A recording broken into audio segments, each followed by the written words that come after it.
If you're considering moving to Southwest Florida, but you're concerned about all the things you've heard about the weather in the summertime down here, stick around because today I'm going to break down what the weather here is actually like throughout the year and whether or not what you've heard is actually true or just an exaggerated myth. We're talking about all that and more right now.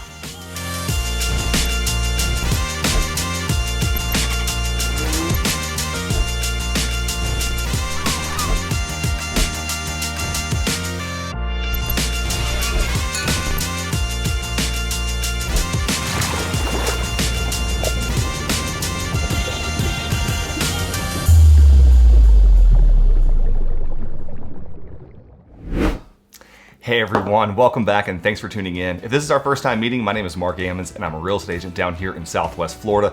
And on this channel, I talk all about what it's like to live, work, eat, sleep, and play right here on the Gulf Coast of Florida. If that sounds like something that you're into, go ahead and click subscribe down below so you don't miss any new videos when they get released. And if you are thinking of either buying or selling real estate down here in Southwest Florida and you want some help navigating our housing market, go ahead and reach out to me whichever way is best for you. Feel free to call, text, or email. You can also scan the QR code right here in the corner of the screen, and that has links to all the best ways to get in touch with me so we can get started looking for your new home down here in Southwest Florida. With that out of the way, let's get into today's video.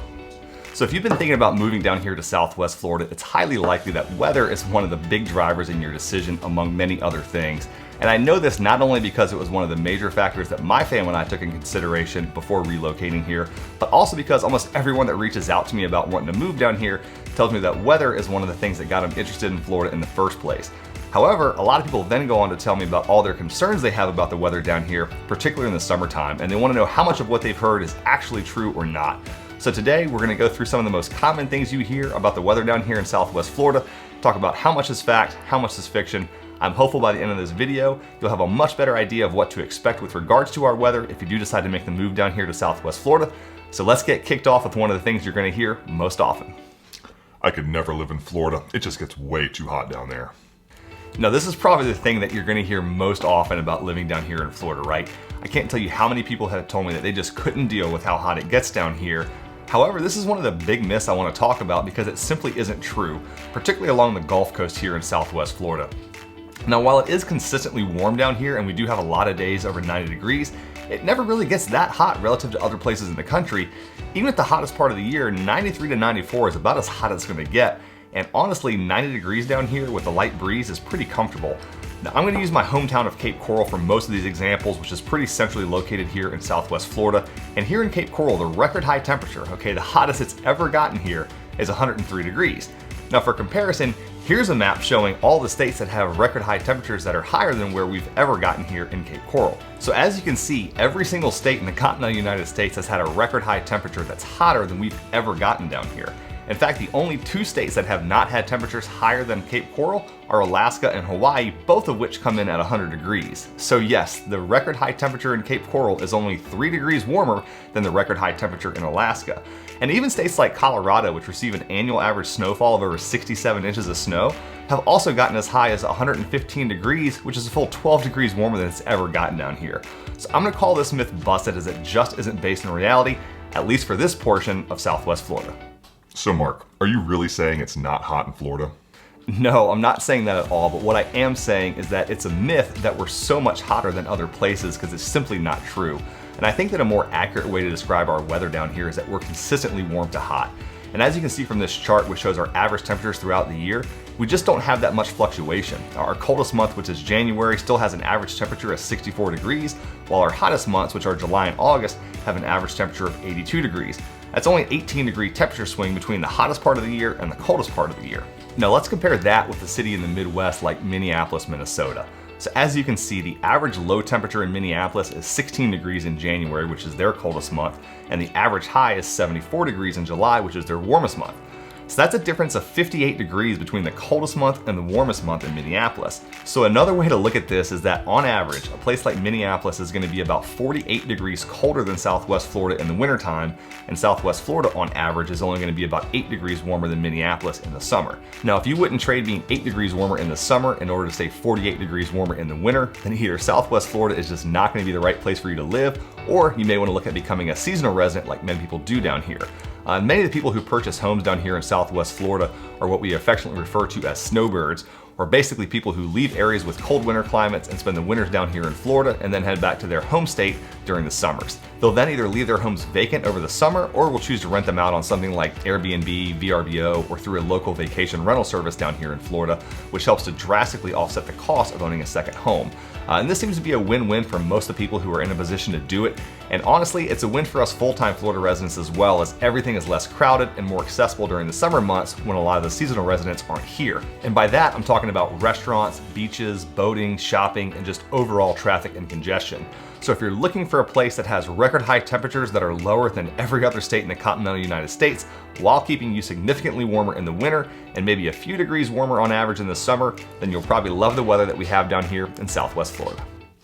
But Mark, it's not the heat, it's the humidity. Now that's a saying that I've heard more times than I can count, and I'm sure you have too. And there's definitely some truth to that statement, but the issue I have with it is that people throw it out there as this automatic assumption that even if it's not as hot down here as other places, that somehow it's still less comfortable in the summertime. Now, are there places out there that are indeed more comfortable in the summertime than what it is down here in Southwest Florida? Absolutely, and probably a lot of them, I'm sure. However, between my wife and I, we've lived in well over 20 cities across 8 states and 3 countries, and I think we would both tell you that out of all those locations, we would still prefer to be down here in the middle of the summer than any other places we've lived. And for me personally, having spent the longest combined amount of time in Virginia, which is not notoriously a hot state, I can easily tell you that I would take a mid-August day down here in Southwest Florida over a mid-August day in Virginia, hands down. And some of the reasons are this. Number one, like we talked about earlier, it just doesn't get that hot down here. It's not that uncommon in Virginia to have a lot of days in the summertime that are between 98 and 102 and sometimes even higher with high humidity and practically no breeze whatsoever.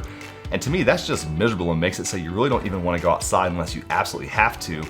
By contrast, it's really rare that we have a day down here that's that hot with that level of humidity and no breeze. And the biggest difference I've noticed in terms of humidity and overall comfort level is in the early morning and late evenings. And I have found that our humidity levels down here stay more consistent, so it's likely going to feel more humid first thing in the morning and then still feel more humid late in the evening than it will in a lot of other places. But in terms of midday humidity and comfort, that consistent breeze that we get down here in Southwest Florida is one of the biggest factors that makes it feel more comfortable than other areas I've been in the summer.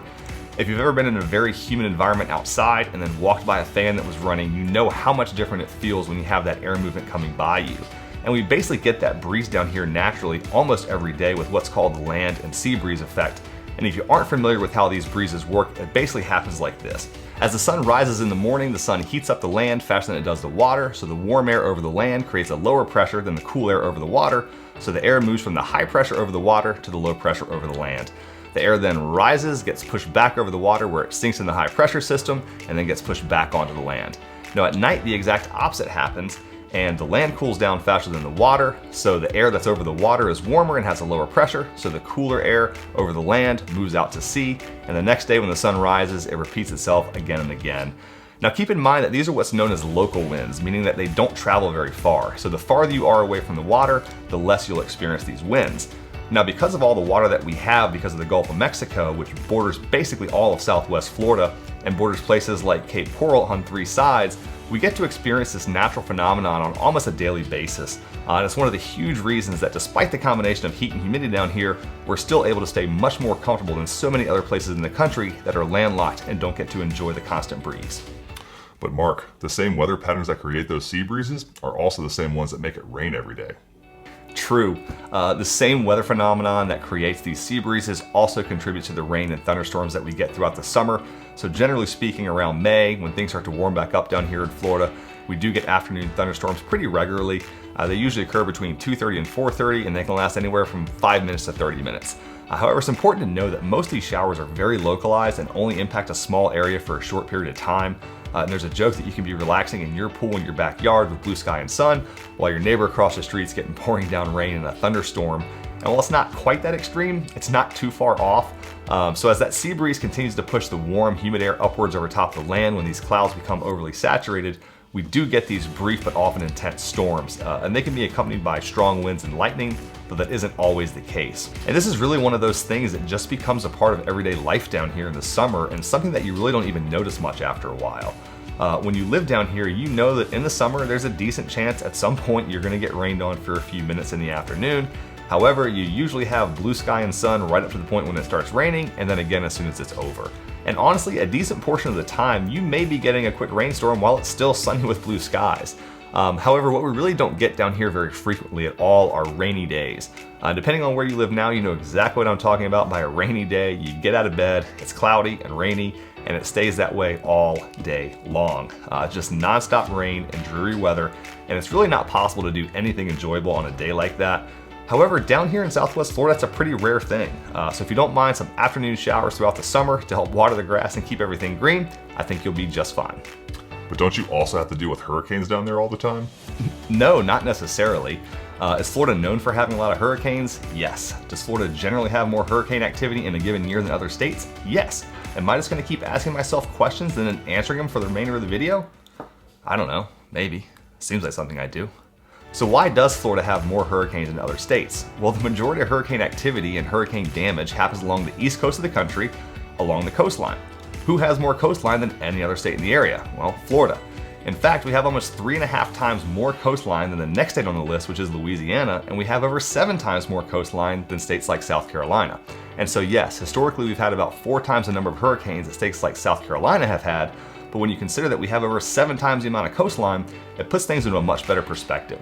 In fact, if you would add together the total amount of coastline that Louisiana, Alabama, Mississippi, Georgia, South Carolina, North Carolina, New York, and Massachusetts have combined, it would be just slightly more than what we have right here in Florida. Now, if you then combine the number of hurricanes that those states have had historically, dating all the way back to 1851, you'd find that they've had 231 hurricanes compared to Florida's 120 over the same time period. So that's almost twice the number of hurricanes that Florida's had within the same time period and for the same amount of coastline. So am I saying that if you live along the coast in one of these other states that you're twice as likely to get hit by a hurricane? No, I'm not saying that either. My main point with all this data is to show that everything is relative, and making a blanket statement that you're more likely to be impacted by a hurricane here in Florida than anywhere else simply isn't true. Now, what I will say is this: if I have to be somewhere during a hurricane, meaning I don't plan to leave or evacuate, I would certainly rather do that down here in Southwest Florida than almost any of the other areas we just listed. Why? Well, the homes that we build down here are specifically built to stand up to that type of extreme weather. Whether it's steel reinforced concrete block walls, the type of roofs that we use and how we attach those roofs to the structure, the way our interior walls are secured to the foundation, and the use of either impact resistant windows and doors or external hurricane shutters that all of our homes have, I would feel far safer weathering out a bad storm in a house like that than I would doing it in one of these areas that doesn't require these additional safety features. So is the possibility always there that you could experience a damaging hurricane down here in Southwest Florida? Yes, and that's one of the trade-offs that you make for being able to live the type of lifestyle that this area provides every day of the year. Now, if that trade-off is not something you're willing to make, then again, this just might not be the right area for you to relocate to. But as long as you know what you're getting into and you look at it through the right perspective, I think you'll find the risk-reward payoff to be well worth it in the long run. But Mark, I can never live in Florida full time because I'd miss having all 4 seasons like I do now. This is another one that I have heard time and time again, and while I absolutely understand what they mean, I would wager a decent amount of money that a lot of the people who say that would change their minds pretty quickly if they had the opportunity to spend a full year with the kind of climate that we get to enjoy down here in Southwest Florida. Because truthfully, most people don't love summer and winter where they're at now because it's really hot in the summer and it's really cold in the winter. And most people just enjoy the times in between those 2 seasons, which would be spring and fall. And having spent the bulk of my life in areas that get to experience spring and fall, I will tell you that those are my 2 favorite weeks of the year as well. But in most places, the other 50 weeks out of the year are either really hot or really cold. And if you live in one of those places, you know exactly what I'm talking about. It seems like you can't wait for winter to be over, and then you finally get this beautiful weather to enjoy, and the next week you're in full-blown summer, and the same goes for fall. Now, what I think a lot of people mean when they say they like spring and fall is that they enjoy having the cooler, brisk mornings where it's down in the 50s, the low 60s, and it gets up to the low to mid 70s during the day and cools back down into 40s, 50s, 60s at night with very little humidity and a lot of sunshine. And if that's the kind of weather that you enjoy, the good news is you get between 4 and 5 months of that down here in Southwest Florida. We call it winter down here, but it's basically the same weather that most places get for a week or 2 in the spring and fall. Now, we will occasionally get some brief hot and cold snaps mixed in there where it may get into the upper 80s or down into the 30s, but they're usually pretty brief, and even then, the majority of the day is still beautiful. Now, I do know that some of the other things people like about spring and fall in other parts of the country are the flowers blooming and the changing leaves, and while I can't promise much in the way of changing leaves down here in Southwest Florida, other than the fact that you won't be spending every free weekend having to blow them out of your yard, just for more to fall down the next week and then do it all over again, when it comes to flowers blooming, that's something that, again, we get to experience down here almost all year long. With the subtropical climate that we have, something is always coming into bloom, particularly so in April and May, and then again in October and November when we have the biggest temperature shifts. We kind of get a second spring late in the year as things start to cool back down, and a lot of the flowers that do better in the cooler temperatures start to come back out. So if you love the type of weather that you get to experience for a few weeks during spring and fall where you're at now, I can tell you you'll probably love getting to experience that same weather down here for over a third of the year. So big picture guys, if I had to describe the weather down here in Southwest Florida, I would describe it as beautiful, consistent, and largely predictable. It's mid-May right now as I'm filming this, but I feel pretty confident if you pick a random date in the middle of the summer or winter down here, I can give you a pretty good idea of what the temperature, humidity, likelihood of rain, and what time that rain is likely to occur, which just isn't something that you can do most places. They tend to have so much fluctuation and variance. So in July and August here, it's most likely going to be 76 to 77 degrees in the morning with a high of 90 to 93 in the afternoon and a chance of isolated thunderstorms sometime between 2:30 and 4:30. And in December, it's probably going to be 56 to 58 degrees in the morning with a high of 75 to 77 in the afternoon and zero chance of rain until late April. And that's pretty much what our weather is down here. So I hope you all found this information helpful. I hope that I presented this information in a way that you haven't seen before, and that hopefully helps you put things into a different perspective. And again, this is coming from someone who until very recently spent most of my life in areas that had more traditional climates.